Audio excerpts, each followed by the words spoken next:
if you're looking at like, you got a founder of a company, they're starting the company from scratch. They're the first employee, the only employee. What's the first skill they should have? Should they be great at accounting? Should they be great at administrative and HR? Should they be great at public relations?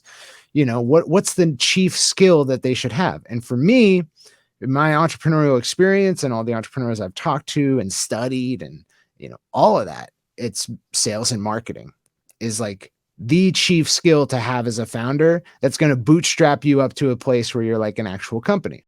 You're listening to the CD Baby DIY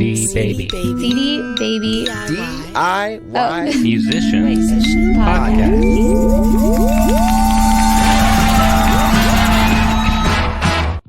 What's up, y'all? Welcome to episode 340 of the DIY Musician Podcast. My name is Chris Robley, and today we're going to be talking about the 5 things that so many musicians unfortunately get wrong about advertising. This is sort of misconceptions and bad attitudes about advertising, particularly when it comes to advertising music on social. Joining me today in this discussion is my buddy Circa, who runs the ad agency IndieX, as well as the musician community Indiepreneur. And if you've listened to this podcast for a while, you've probably heard me sing Indiepreneur's praises quite a bit. They really know their stuff when it comes to the nitty-gritty of effective advertising for creative businesses, which obviously includes music. Not much housekeeping today, just my usual request that if you have learned something from this podcast, if you've been inspired, I hope you will help other musicians find it. And the best way to do that is to tweet about it, to leave a review, to subscribe, hit the notification bell, all the things. Choose one of them. It would mean the world to me. And thanks for helping this podcast grow. All right, with that out of the way, here is Mr. Kyle LeMaire, also known as Circa. What's up, man? Not much, dude. How are you doing? I'm good. I'm about to spend a week in the woods at a folk music camp, and I know you're an indoor kid, so that probably sounds like a nightmare. Folk music camp. Mm-hmm. Nice, dude. It's a lot of acoustic instruments amongst trees. It's very Are our friends, the 502 is going to be there? No, they should, though. They should, right? That's right up their alley. Yeah, they've got all sorts of camp-related things. Yeah. So, okay, in the intro, I promised everyone that you know what you're talking about when it comes to advertising. But what I didn't say, though, is that the reason I'm excited to have you on here in particular is because you're also a whole lot less polite than I am. And you've got a whole lot of opinion. So I think I can play the foil or the dupe or whatever you call it, and you just be the bad cop. Is that good with you? That sounds great, dude. Opinionated and impolite. That's it's a nice combo. So you have my full permission to just rant as long as you want. Do you want to give the quick intro to you and your life in music and music marketing? Yeah. So my name's Kyle. My stage name is Circa. You can use either one. I won't get offended. I've been an indie musician since I was 12 years old, and my dad got me a copy of Acid Pro Music Studio. And I've been a student of the music industry for about a little over a decade and a half. Basically I, make a long story short, after I got out of music business college, I had a number of music industry jobs, including running a studio. And it was there that I realized I wanted the studio to start making money instead of losing money. And so I learned digital marketing for small businesses. And then I decided I wanted my friends to stop being obscure and spending all this money to make great albums that go nowhere. So I decided to learn how to market music. And I tried out all the music industry things at the time. Blog PR was super popular. So I tried that, spent a bunch of money. And I just didn't like it. And it didn't really go anywhere. And all the things I was learning in digital marketing for business made a lot of sense. Everything I learned in the music industry marketing side made no sense. And I've long had a mistrust of the music industry for other reasons. And so I was like, I'm just going to try this business marketing stuff on music. And it worked, and it kept working, and people started asking me to teach it to them. And so I started teaching it locally and working with people. And then that grew to where I started teaching it online. And then we started an agency and a coaching program to do it more. And now here we are. Yeah. Well, so I'm going to use probably an annoying voice when I ask these questions just to make the person asking them sound like an idiot. But I will confess that I myself have felt these things. And I just wanted to give you a shout out because although I've worked at CD Baby for 1,000 years and was doing a lot of the stuff you teach for CD Baby, Right.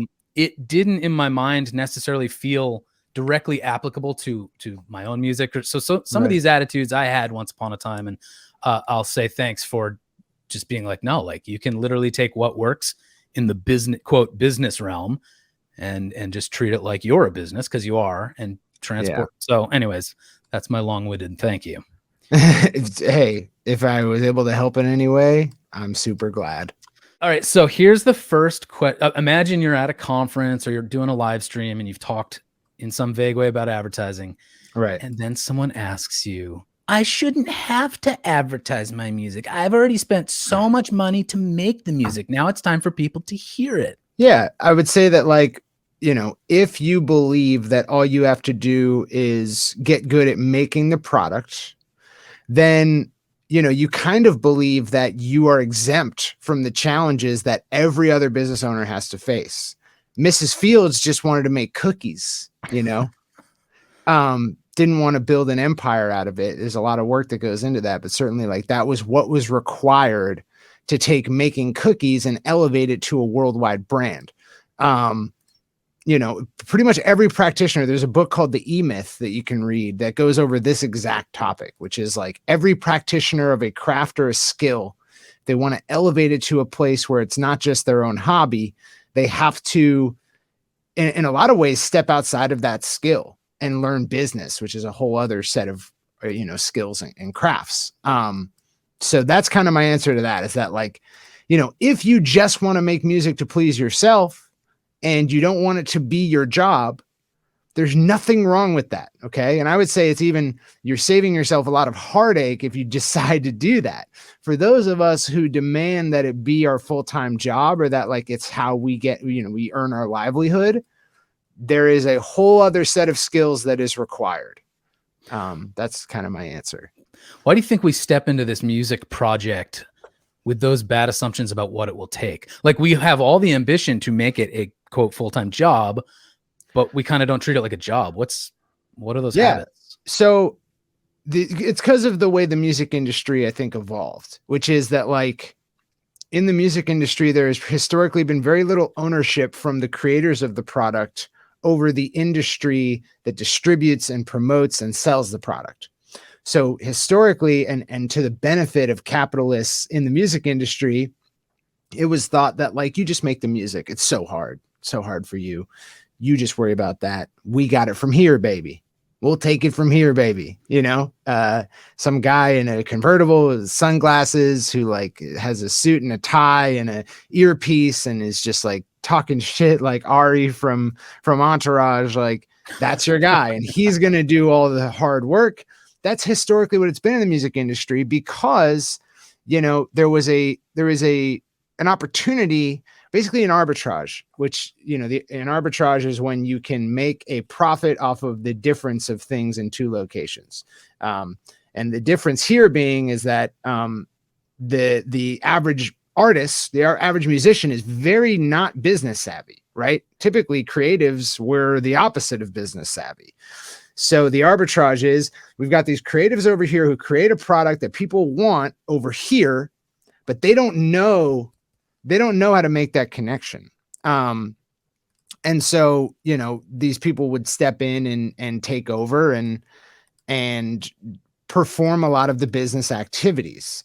So it's not your fault if you think historically you've just had to be an artist, because that was the case. But the downside of that is that you miss out on 90% of your lifetime profit potential. And in the most likely thing to happen, and I mean, you have a 99.999999% chance of not only failing to make a livelihood from it, but then having no agency in what happens with it. So the label will own your masters, or they'll have a contract that prevents you from proceeding in any meaningful way, because they're not going to put effort into it because you're not the right person, but they also don't want you to go make a bunch of money without them.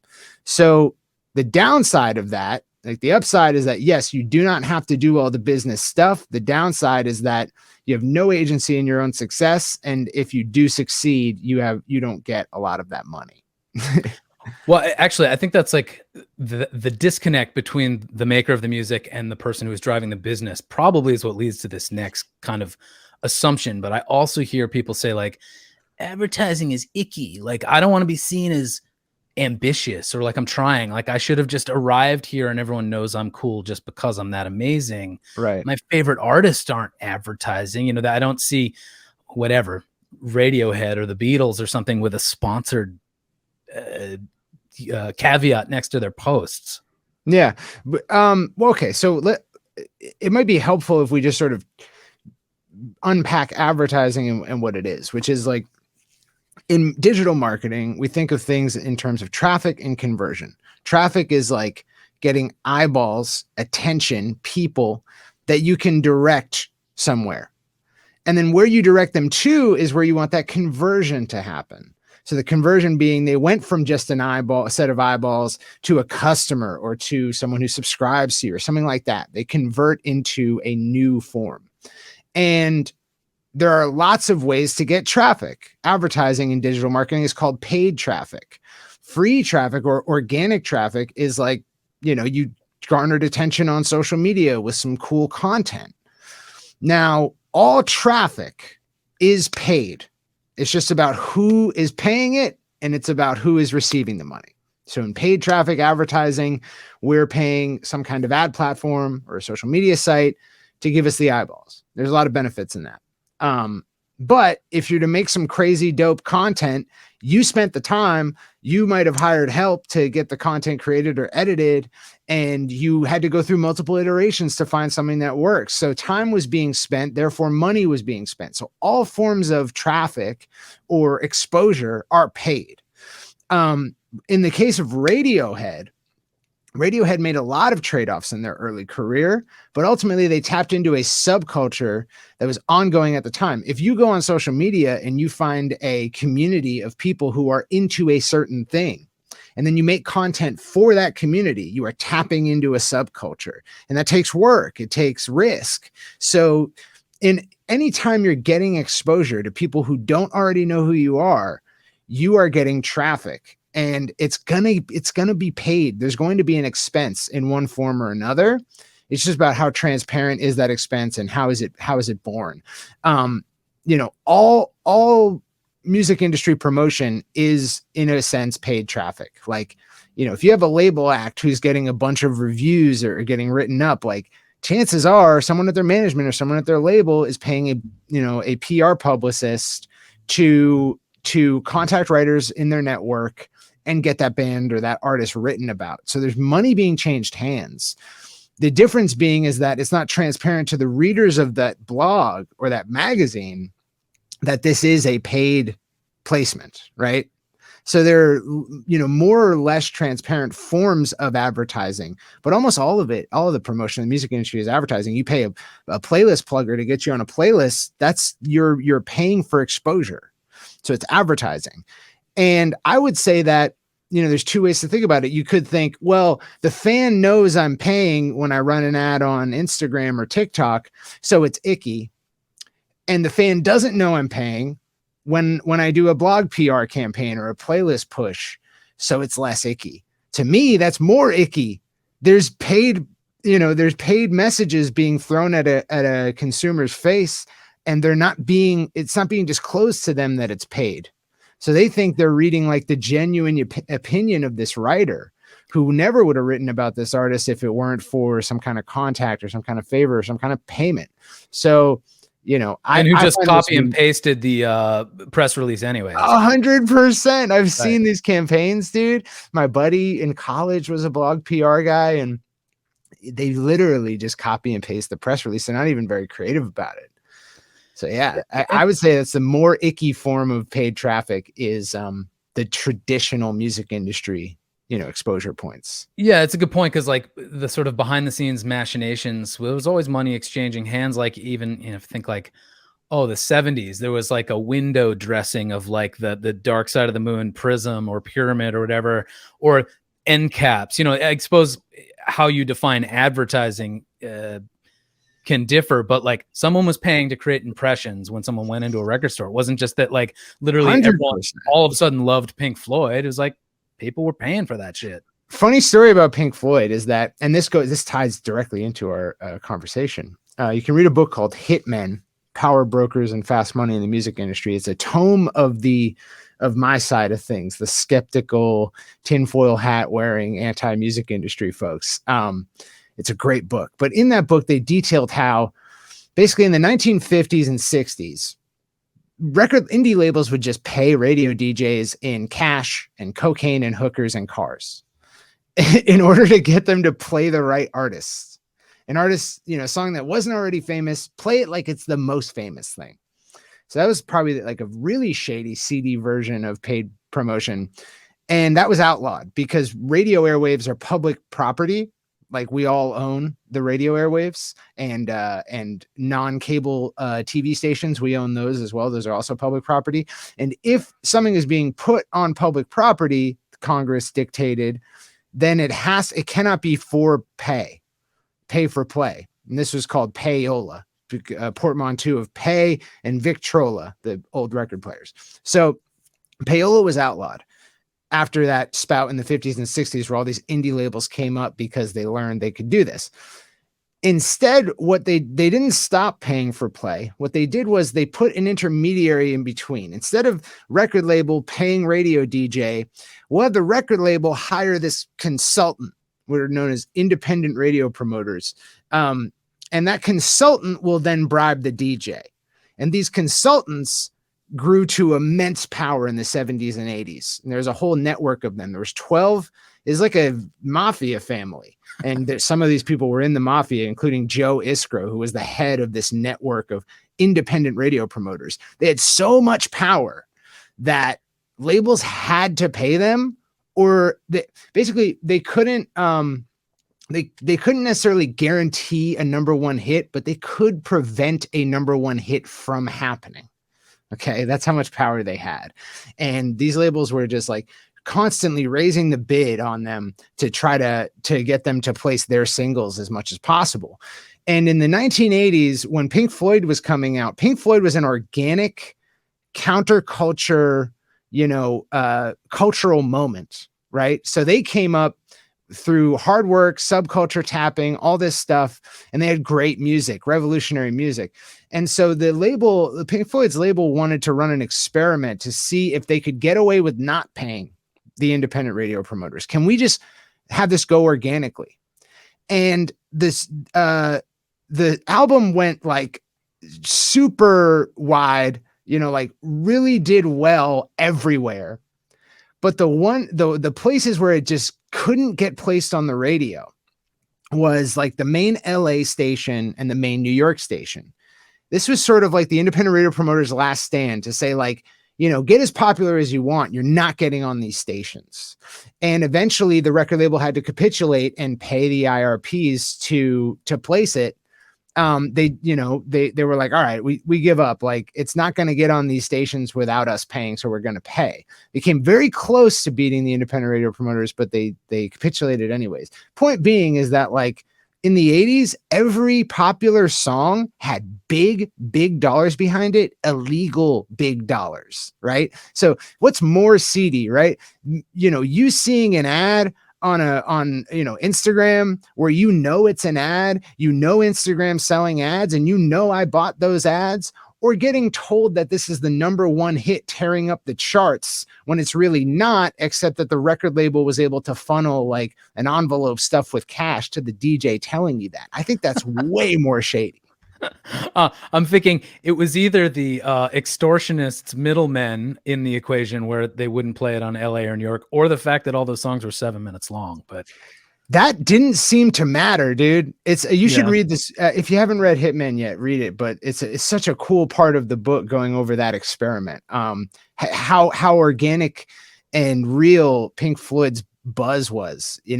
Out of all the artists breaking at that time, they probably had the least nefarious promotion behind them. All right. So let's say you've sold me that I should spend money on my career to find an audience, that it's not icky. And you mentioned Instagram. So then the next objection I hear is like, okay, fine. I know it's effective, but I just can't wrap my head around giving my money to some evil tech corporation that like is killing our souls and ruining our politics and selling our data to lizard overlords or whatever. Like, they just don't want to pay big social platforms? Yeah, I mean, I guess I really don't have any significant objection to that, given that like if you are the type of person who is just like fiercely anti-capitalist and you truly believe that if you give $1 to an ad platform like, Meta, that it's going directly to like purchase like the blood of infants for Mark Zuckerberg to drink. I'm not here to convince you that's not the case. Like that seems like a tough uphill battle for me to convince you of the virtues of capitalism, especially in a hour long podcast. So I might just plead the fifth or like wave the white flag if that's the argument. But I will say that like, for the longest time, what Meta has sold is profit at a discount. They've sold money at a discount. She's like, if you have a business and you learn enough marketing such that like you understand how to buy traffic cheaper and make the conversions worth more, you're buying customers and sales at a discount. And this is what's known as a media arbitrage, where the cost of buying advertising, is less than the average output of that advertising, the average, sales and revenue. So it's an arbitrage. And it's like, if Facebook is so evil, how come they just didn't arbitrarily jack up the costs of their advertising when they saw all of these digital entrepreneurs making money hand over fist by running media on it? Like they didn't. The Meta ads platform is actually a very egalitarian, market-based, auction platform where every advertiser is competing with each other to get in front of you with how much they bid on impressions, basically the opportunity to serve you an ad. And what's really cool about Meta is that, like in a newspaper, right? The highest bid wins. Doesn't matter. The highest bid wins. So if you can spend more money on advertising, you win. But on Meta, it's always been the case that if you have the highest bid, but your ad is terrible, it's a bad user experience, people don't like seeing it, the person with the better ad wins. And that's really egalitarian because it adds this competence hierarchy to the whole thing where it's like, I could just make really good content and really entertaining messaging, and I can beat out Coca-Cola in the ad platform. So I think that's pretty cool. But yeah, it's kind of a losing battle to convince someone who's staunchly anti capitalism that they should advertise. Because like there's a whole bunch of other stuff we got to get past before I can like convince you that advertising is cool. Yeah. Well, one interesting thing about that in terms of what is it called? The relevancy score or whatever, like how the platform deems the engagement value of your ad, or I don't know what the official metric is called, but yeah, they don't want to put shit in front of their users just because you paid the most, because that destroys the user experience, because the user doesn't want to be constantly off put by things, which I do think, it sort of leads me to my next question, but I had one other thing to ask you. What's your take on people on artists specifically, who have that stance about not wanting to pay Meta or Google or TikTok or whoever, but have no problem scrolling on those same platforms as a user? Does that bug you at all? Not necessarily, just because like once it gets to that place of like, I don't want Mark Zuckerberg to get my dollars, it's just so out of the realm of like my willingness to convince you, like it's like next question. Yeah, it almost is. And I don't mean to be rude with that. It's just that like, it's just like, there's a whole bunch of deeper mindset stuff to get over than like, than just like, it's a good idea. Because ultimately you're running a business. So, with those types of attitudes towards like, paid promotion, capitalism itself, Facebook as a company, like all these other things, you're gonna have a whole lot more challenges in business than just like getting over paying for advertising. All right. I love that. Okay. So speaking of relevancy and engagement value of so I think that leads to this other objection I hear where artists will say like, what the hell? I'm a musician. Like, I can't be charismatic on camera. I'm not a film director. I don't have expensive gear. Like, why do you expect so much of me? I'm not a star. I'm an artist. I'm a musical artist. And that's about sound. People should just listen.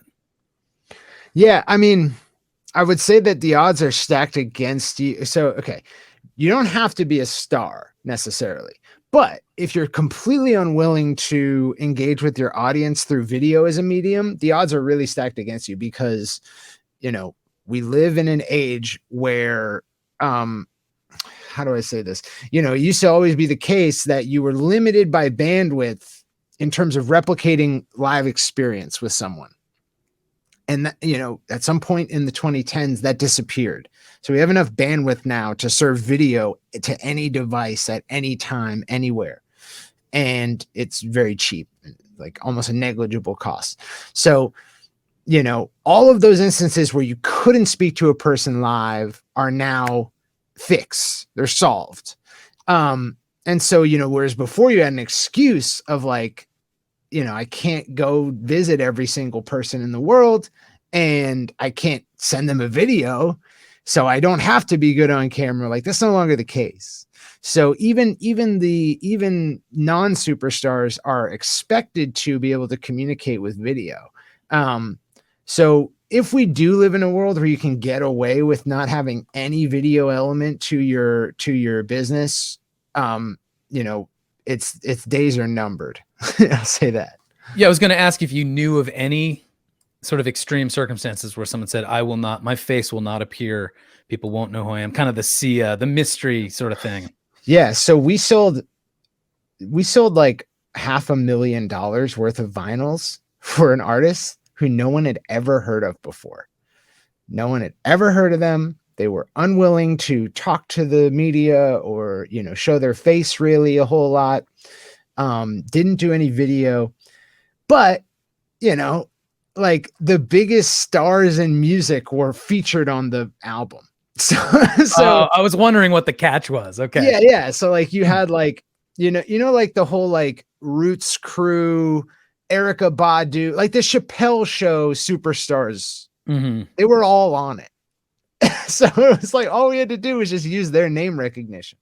And the fact that no one had ever heard of this artist, that all these other artists are on their album, drove like natural curiosity. So, that, like it can happen. It's just incredibly unlikely. Like ultimately, even if you're an artist who's not poised to be a superstar, your genre is super weird, or niche or whatever, like you still got to be able to interact with your audience at the end of the day.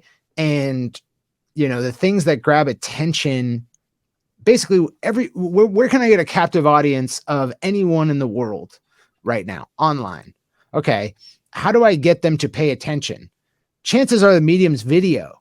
Yeah. Right? They're scrolling, they see a video and they check it out. Even if the video isn't what hooks them, it's the song, there's still a video component. And we've, in our 7 years of operation, we've had a lot of people think they can just get away with like, I'll just get some stock footage, put it into his faux music video, slap my song on it. There we go. And it's like, no, people want to, hear from you. So you're at a great disadvantage if you are completely unwilling. But then again, like, I don't meet a whole lot of people who are completely unwilling to be on video and also have aspirations of being like a full-time musician, to the tune of like 60K and above a year. Just because for, I don't know, 50 years at this point, music careers were sort of synonymous with TV appearances or whatever else where. Yeah.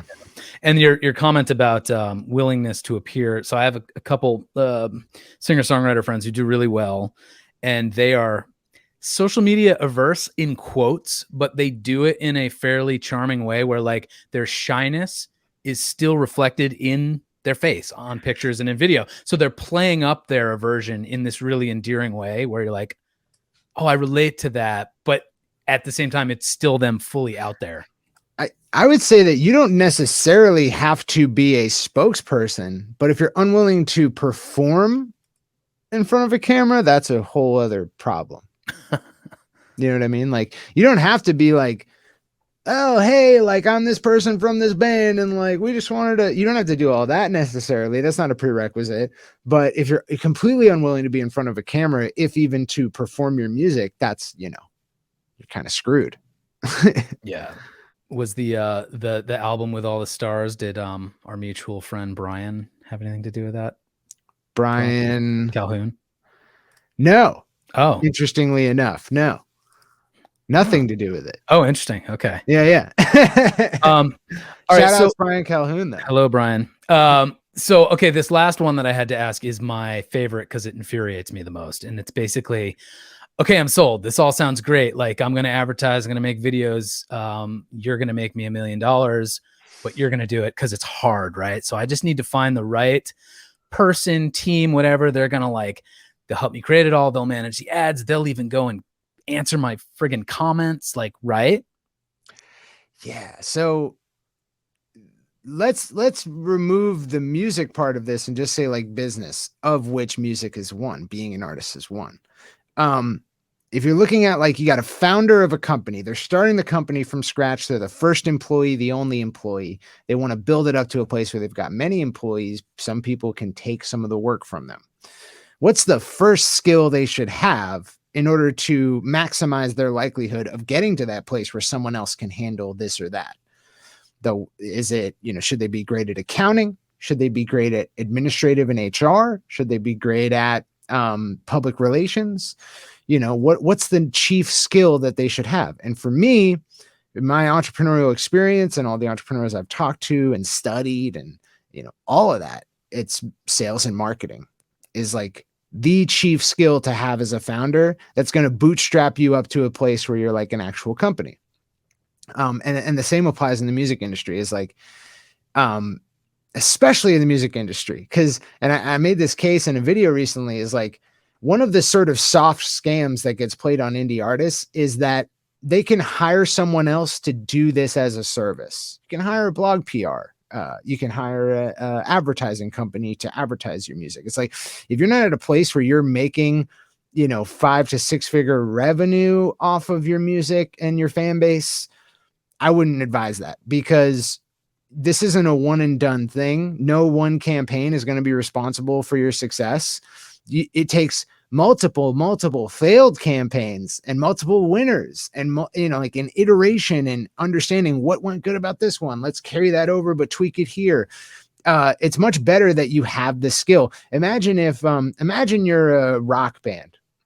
Every time you need a guitarist, you have to hire them out. You don't have a guitarist in your band.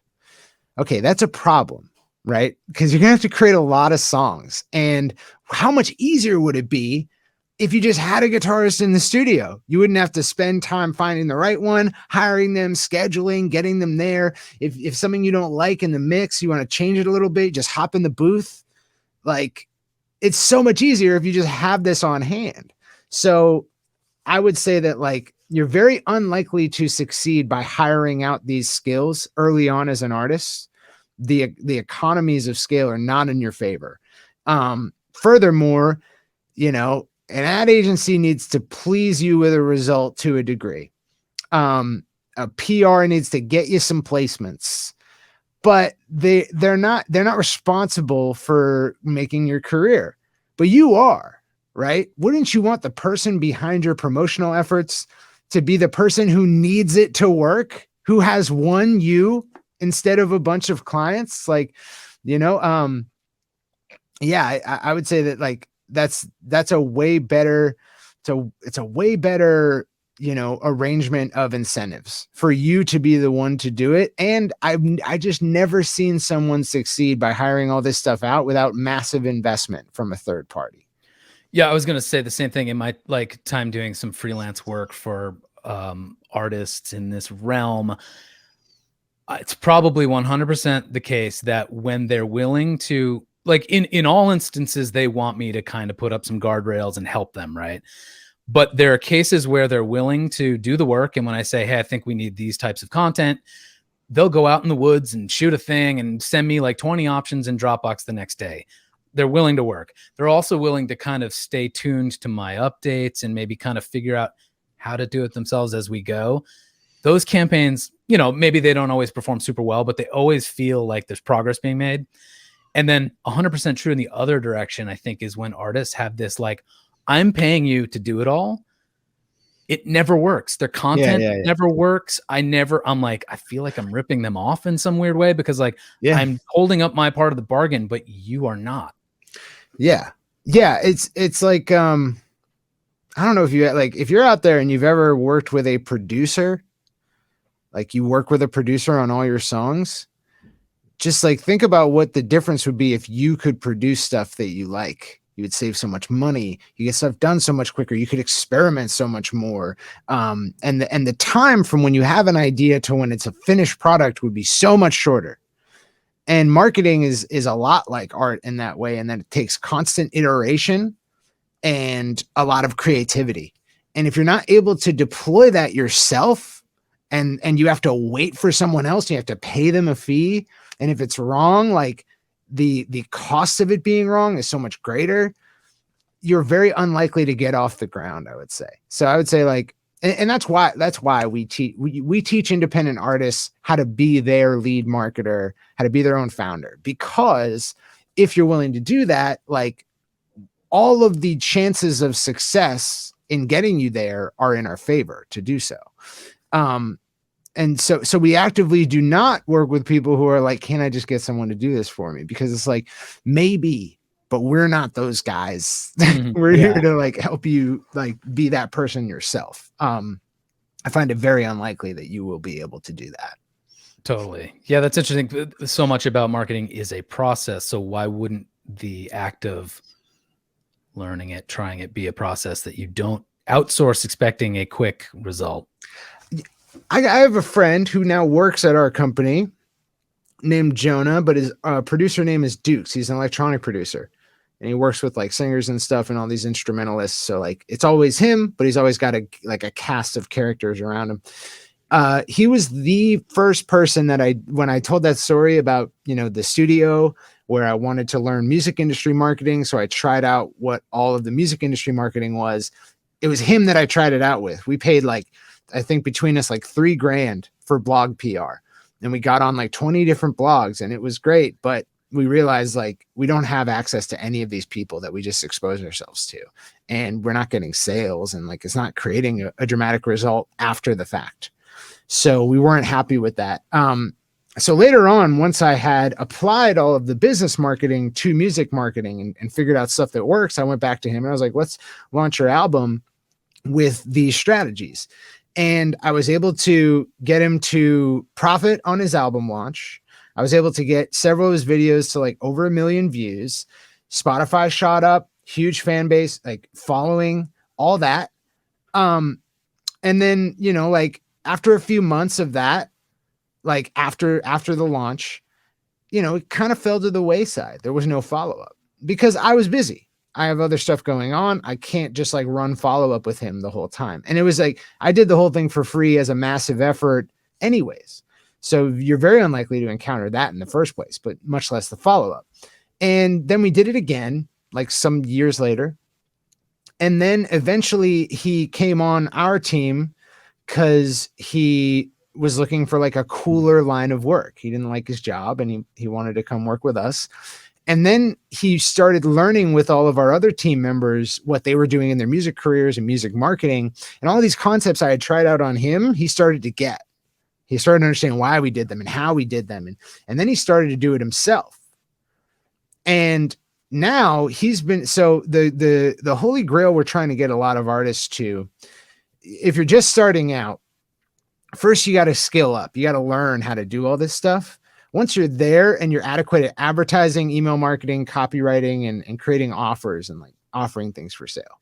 Once you're there, we have a number of different like sales processes or sales strategies, sales campaigns that will allow you to grow a fan base and either break even or get paid to do it. One such campaign that Chris has run is called a free plus shipping and handling campaign, where you're going out to the market and you're saying, here's my music. So like a video, I'm giving away CDs right now. All you got to do is pay shipping and handling. And if they pay for that before they actually finish checking out, there's an opportunity to add more stuff to their cart, merch, CDs, so that instead of getting a free CD, they end up with like a $30 or $40 average cart value.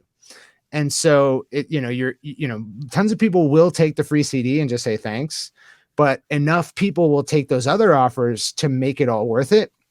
He ended up doing 5 figures in profit. Just in profit, not just revenue. So revenue minus expenses and minus ad costs, doing that. So he got paid to grow his fan base like several fold. That's the holy grail. He would have never gotten there if he was relying solely on my expertise and having no idea how to do it himself. The reason he got there is because he had the skills himself, and he was able to iterate throughout the process. So at one point, he didn't like how his first upgrade offer after the free CD was performing. He swapped it out for a pre-order for his next album, and he went from like 1.5 times ad spend. So he puts in $1, he gets $1.50 back in revenue, from 1.5 to 4 times. So he puts in $1, he gets $4 back. Every dollar he puts into advertising, he gets $4 back in revenue just by making that tweak. I don't have the time to sit around and make tweaks with him all day, but he does because it's his career. And so you can kind of see the difference there. When I did it for him, it was good, but it's not sustainable. And, he ended up right back where he started, just with more fans and email subscribers at a certain point. But with him, he's got momentum now. Now he's running a pre-order campaign. He's running a free push shipping and handling campaign. He's going to have an album launch campaign after that. He's got all these ideas and he can execute on them. He doesn't need me. And he probably wouldn't have me for the full amount of time he needs if he did. So hope that makes sense. Yeah. And 2 thoughts on that. One, when things work, they have a longer life sometimes than the initial duration of the campaign you imagine. So not that every ad is going to work forever, but there is a way in which you can sort of leave things running for perhaps longer than you initially think, which is great. Yeah. The other thing that made me think of is, it's always a lot of work, but the nature of the work changes. And so for me personally, it was like, you get into this dashboard, this ad dashboard, and they keep moving things around. And it's just feels like a huge learning curve to just literally figure out where the buttons are that you have to press and how to connect the piping. And so it's daunting and it feels exhausting at some point. And then on top of all that, you need ad content, you need an offer, you need all that creative stuff. But the more you do it yourself, the more that stuff that was so incredibly daunting to start with is now just like any other dashboard you ever enter. And while it's still a lot of work, the content part of it becomes more your focus, or, more time can be spent on experimenting with different kinds of stuff, which is more the fun, creative side of it anyways. So digging in is worth it for that too. So you can get to the fun part of the hard work. 100%. Yeah. I find it incredibly actually exciting that all the things, when I learned digital marketing, it was an epiphany moment where I was like, holy shit, this is how everything works. Why don't people know about this? This is how I've seen all of this stuff out in the wild, but didn't know why and how it was working. And now I get it. And it's like, why didn't they teach me this in high school? This is how all business works in one way or another. It's why you bought a squatty potty. Yeah, exactly. It's why you buy anything, really. Marketing has worked on you in a lot. If you start to understand how marketing works, you'll see it. And, when I had that epiphany, it was empowering, because I realized that not only is this super powerful, but everything I need to execute on this, anything I need to make, whatever income, let's say 75K a year income, everything I need to do that, to make that happen, I have. It's like my laptop, my phone, all of these things, I have everything I need to do it. And all I need is the time and to just sit down and do it. And that's so empowering to know that you have all the tools you need to do whatever you want. As long as you just learn the right skills, and even to get the skills, you have everything you need. So I don't know. I just find that far more empowering than daunting. It's more daunting when you bring in other people and having to rely on externalities. and it's a lot less daunting when those externalities are not present. Like you're not relying on that. You're relying on you. I find that to be empowering. Yeah. And for better or worse, no one's going to care about your music more than you. So why not just do it with all the care that you put into everything else about your songs? So yeah. So I'm hoping if you're willing, you come back on every once in a while to talk about other things about ads or whatever. But I'd love to. What like if someone's now convinced that they should do this, but they have literally no experience, like where should they go? Where do they begin? Well, there's a number of I would say seminal videos on our YouTube channel, seminal episodes of our podcasts that are good entry points into our world, which is music marketing. But our flagship sort of way to teach people is our membership Indie Pro. And really the benefit there, it's a monthly membership, and it comes with we have 20 training courses, monthly workshops, and a community. And the community is really the most important part, because it's if you're getting into this, it's much better to know that there's 1,000 other people who are into it, who have been where you've been, and can help you get over that. It's not only the social proof to validate to you that this isn't a crazy idea, but it's also energizing, and it's also insanely helpful, because you might run into roadblocks that other people have already gone through. And I think anything you can do to encircle yourself with people who are learning the same skill and the same craft and executing on it, and preferably with some elders in that community who have already been through it and can help you through stuff, that's ideal. And whether it's with us or with anyone else where you can find that, find a community of artists that you can get involved with. I think that's the best strategy. And you can find out, we have free content on our YouTube. We have over 200 episodes of a free weekly podcast. So there's lots of ways to get involved or get your hands dirty for free, without joining our membership. So I never want to make people feel as if they have to join our membership to execute on any of this stuff. So yeah. Heck yeah. Well, I appreciate it. I'll see you in Discord. I'll see you there, dude. All right. Thanks. Talk soon. Peace out, man. All right. Thanks again to Circa. I just had one thing to add to that, assuming you're all thoroughly convinced that you need to go down the path of experimenting with digital ads for your music. And that is to ask around a lot for perspective on what reasonable expectations are. Circa mentioned the Indiepreneur community.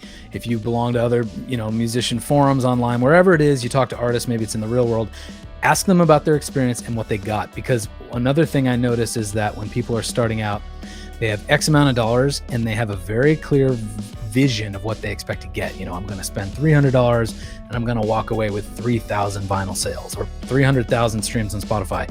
And it rarely, if ever, works out like that. So again, it's a process of testing.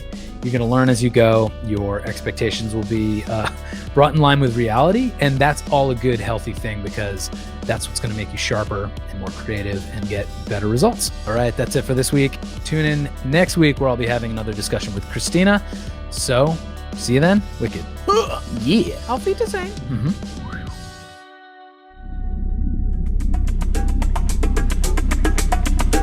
You've been listening to the CD Baby DIY Musician Podcast, broadcasting from Portland, Oregon, USA.